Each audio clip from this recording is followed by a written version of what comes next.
రైతులకు ఉల్లి ధరలు కన్నీళ్లు తెప్పిస్తున్నాయి. ధరల పతనంతో అన్నదాతను కష్టాలు పాలవుతున్నాడు. ఇక కనీసం సాగు పెట్టుబడులు రావడం లేదని వాపోతున్నారు. గిట్టుబాటు రాక కర్షకులు కన్నీరు పెడుతున్నారు.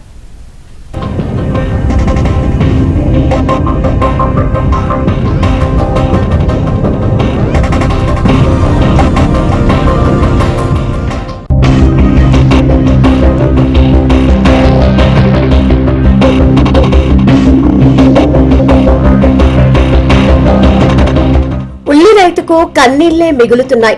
4 నెలలు కష్టించి పండించిన పంటకు పెట్టుబడులు రాకపోతూ ఉండడంతో రైతులు తల్లడిల్లుతున్నారు. దీంతో కొందరు రైతులు పొలంలోనే పంటను వదిలేయలేక మార్కెట్ కు తెస్తే కనీస ధర లేక నష్టాల పాలవుతున్నారు. సంగారెడ్డి జిల్లాలోని సదాశివపేట, నారాయణ్ ఖేడ్, జహీరాబాద్ ప్రాంతాల్లో వేలాది ఎకరాల్లో రైతులు ఉల్లి సాగు చేస్తున్నారు. అదేవిధంగా పొరుగున ఉన్న వికారాబాద్, రంగారెడ్డి రైతులు సైతం సాగు చేసిన ఉల్లి పంటను విక్రయించడం కోసం సదాశివపేట మార్కెట్ కు తెస్తూ ఉంటారు.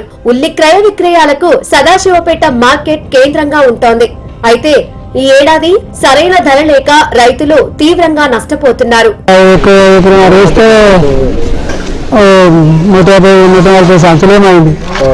దానికి పెట్టుబడి అంటే 60,000 అయింది.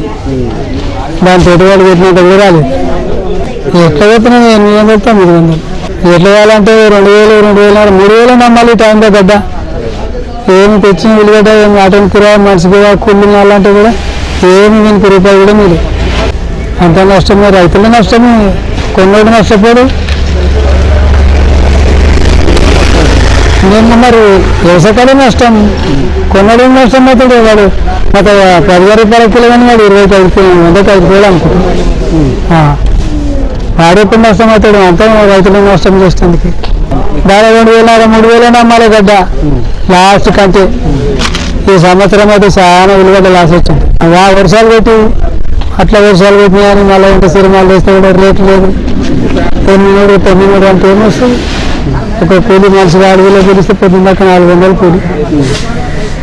మార్కెట్ లో ప్రస్తుతం ఉల్లి ధర క్వింటాల్ కు 1000 నుంచి 1,200 రూపాయలు మాత్రమే పలుకుతోంది. దిగుబడిని మార్కెట్ కు తరలిస్తే రవాణా ఖర్చులు, కమిషన్లు పోను అసలు పెట్టుబడిలో సగం కూడా రావడం లేదని రైతులు ఆవేదన వ్యక్తం చేస్తున్నారు. దీంతో ధర పెరుగుతుందన్న ఆశతో కోత కోసినా పంట పొలాల్లో ఎండకు ఎండుతూ, వానకు తడుస్తూ నెలల తరబడి నిల్వ ఉంచుతున్నారు. అయినా ధరలు పెరగకపోవడం రైతులకు శాపంగా మారింది. నిల్వ ఉంచిన పంట నాణ్యత దెబ్బతిని కుళ్లిపోయే ప్రమాదం ఉండటంతో రైతుల్లో ఆందోళన పెరుగుతోంది. ముఖ్యంగా కౌలు రైతుల పరిస్థితి మరీ దారుణంగా తయారైంది. ఎకరాకు 1,000 రూపాయలు చెల్లించి సాగు చేసిన వీరు ఇప్పుడు కౌలు డబ్బు కట్టలేక అప్పుల ఊబిలో కూరుకుపోతున్నారు. ప్రభుత్వం తక్షణమే స్పందించి ఉల్లి పంటకు క్వింటాల్ కు కనీసం 4,000 రూపాయల మద్దతు ధర ప్రకటించాలని రైతులు డిమాండ్ చేస్తున్నారు.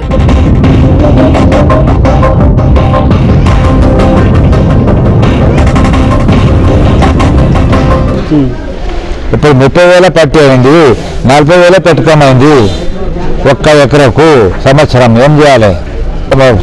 చెప్పుడు మస్తు చెప్తున్నాడు. మా పరుగుతాము కానీ ఏ కానీ ఆదాయం లేదు. ఏం తప్ప మీకు తెలియదా? దాని ఖర్చు ఇస్తానా ఇది కావాలి. కనీసం 40,000 పెడితే 40,000కి 80,000 కావాలి. 40,000 పోతే 40,000 నేను కూలైనా మిగిలాలి. కూలి పోయి ఇంకా 10,000 ఇంకా మీదికి వచ్చినాయి అంటే ఆ 10,000 దొరకాలి, 7,000 దొరకాలి. అవుతున్నాయి రైతుల పని అంత రైతులు. ఏటికేడు రైతులకు పెట్టుబడుల ఖర్చు పెరుగుతోంది. ఉల్లినారు నాటేందుకు ఒక్కో కూలికి రోజుకి 500. అదేవిధంగా పొలంలో తవ్వి తీసేందుకు క్వింటాల్ కు 400 రూపాయల చొప్పున ఖర్చవుతోంది. పంటను మార్కెట్ కు తరలించేందుకు వాహన ఛార్జీలు భారీగా పెరిగాయి. ఇలా ఖర్చులన్నీ కలిపితే ఎకరాకు రైతుకు 35,000 రూపాయల నుంచి 40,000 రూపాయల వరకు ఖర్చవుతోంది. కానీ ధరలు మాత్రం అందుకు అనుగుణంగా పెరగకపోవడంతో రైతులు నష్టపోతున్నారు. గతేడాది చివర్లో భారీగా వర్షాలు కురియడంతో పంట దిగుబడులు తగ్గాయి. దాంతో రైతులు నష్టపోయారు. ఈసారి పంట దిగుబడులు బాగున్నా ధర లేకపోవడం ఆశనిపాతంగా మారింది. 2 ఏళ్ల క్రితం ఉల్లికి మంచి ధర పలికిందని, కానీ ఈసారి పరిస్థితులు అనుకూలంగా లేవని రైతులు ఆందోళన వ్యక్తం చేస్తున్నారు. అదేవిధంగా ధరలు పడిపోయిన సమయంలో పంట నిల్వ చేసుకునేందుకు కోల్డ్ స్టోరేజ్లు ఎక్కడా అందుబాటులో లేవు. ప్రైవేట్ కోల్డ్ స్టోరేజ్లు ఉన్నప్పటికీ వాటిల్లో నిల్వ చేయడం రైతులకు ఆర్థిక భారం పడుతోంది. కోల్డ్ స్టోరేజీల నిర్మాణం త్వరితగతిన చేపట్టాల్సిన అవసరం ఉందని స్థానికులు కోరుతున్నారు. ఉల్లిగడ్డ వేసాము, 16,000 లాగుడు వచ్చింది, 14,000 చేతికి వచ్చింది. మాకేం గిట్టుబాటు లేదు. ఉల్లిగడ్డలో ఒక్కొక్క అడవిలకు 500 ఇస్తున్నాము నాటు పెట్టడానికి, పీకనిక 400. పీక్ వేసుకొని వస్తే 3,000 కిరాయ, దానికి కూడా మాకు సరిపోలేవు. దీనికి గిట్టుబాటు ధర పెడితే రైతులం బతుకుతాము. ప్రభుత్వము కొంచెం సహకారం చేయాలి మా రైతులకు. ప్రభుత్వం వెంటనే స్పందించి ఉల్లి పంటకు గిట్టుబాటు ధర కల్పించి ఆదుకోవాలని రైతులు కోరుతున్నారు.